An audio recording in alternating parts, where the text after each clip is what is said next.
Welcome to whistle.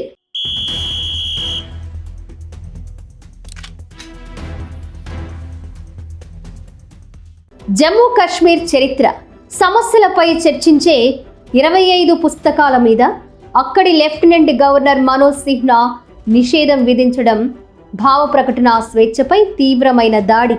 తమకు నచ్చని అభిప్రాయాలు, సంఘటనలు చరిత్రలో కనపడకూడదని, సంభాషణల్లో వినపడకూడదని భావించే నిరంకుశ ధోరణికి పరాకాష్ట.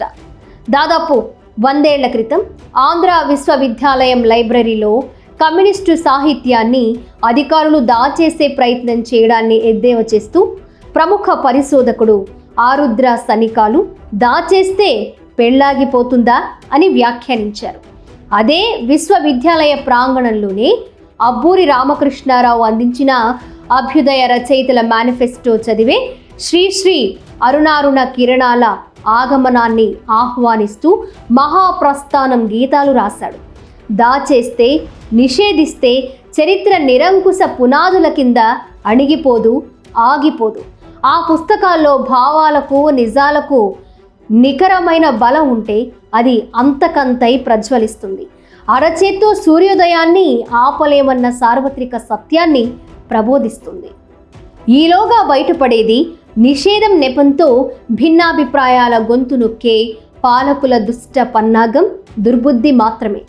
పుస్తకాలు నోరు తెరవని మహావక్తలు, రచయితలు తాము చెప్పదలుచుకున్న విషయాలను సోదాహరణంగా వివరించే ప్రయత్నం చేస్తారు.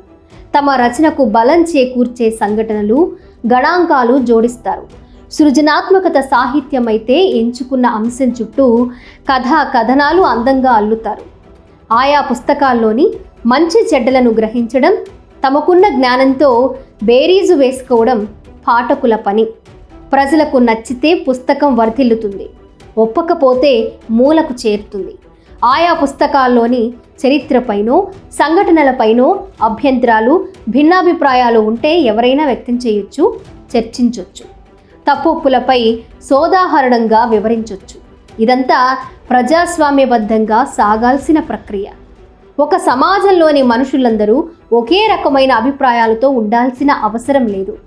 ఏది సత్యమో, ఏది అసత్యమో, ఏది అనుసరణీయమో, ఏది అభ్యంతరకరమో తేల్చాల్సింది వివేచనతో తర్కించే ప్రజలు తప్ప వేరెవరూ కాదు. కాశ్మీర్ ప్రజల అభిప్రాయాలకు, ఆకాంక్షలకు వీసమెత్తు విలువ కూడా ఇవ్వకుండా 6 ఏళ్ల క్రితం రాష్ట్ర హోదాను తెగ నరికిన మోదీ సర్కార్ ఇప్పటికీ అదే ధోరణిని కొనసాగిస్తోంది. మోదీ తొలి మంత్రివర్గంలో రైల్వే శాఖ సహాయ మంత్రిగా, తరువాత సమాచార శాఖ మంత్రిగా పనిచేసిన మనోజ్ సిన్హా 2020లో జమ్మూ కాశ్మీర్ లెఫ్టినెంట్ గవర్నర్ గిరిలో కుదిరారు. బీజేపీ ఎజెండాకు అనుగుణంగా తరచూ నిర్ణయాలు గైకొంటారు. దానికి కొనసాగింపే ఈ నెల 5వ తేదీన 25 పుస్తకాలను నిషేధిస్తూ వెలువరించిన ఉత్తర్వు. ఏజీ నూరానీ, అరుంధతీ రారు, అనురాధ బాసిన్, సుమత్రా బోస్ వంటి ప్రఖ్యాత రచయితల పుస్తకాలు ఈ నిషేధిత జాబితాలో ఉన్నాయి. ఈ అప్రజాస్వామిక నిర్ణయం రచయితలను, మేధావులను విస్మయానికి గురిచేసింది.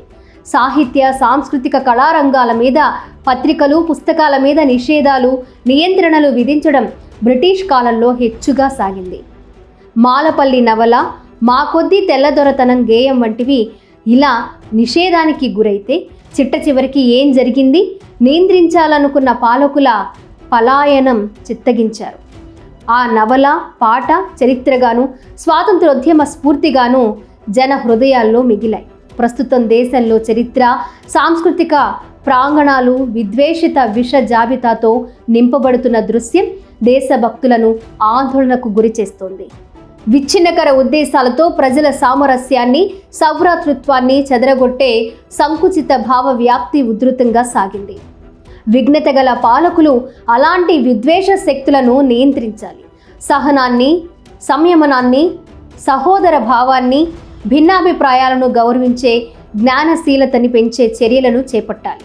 పుస్తకాలను నిషేధించడం అంటే రాజ్యాంగం ప్రసాదించిన భావ ప్రకటన స్వేచ్ఛను హరించడమే. తెలుసుకునే, చదువుకునే ప్రజల హక్కును నిరాకరించడం అంటే ప్రజాస్వామ్యాన్ని బలహీనపరచడమే. లెఫ్టినెంట్ గవర్నర్ తన అర్ధరహిత చర్యను ఉపసంహరించుకోవాలి.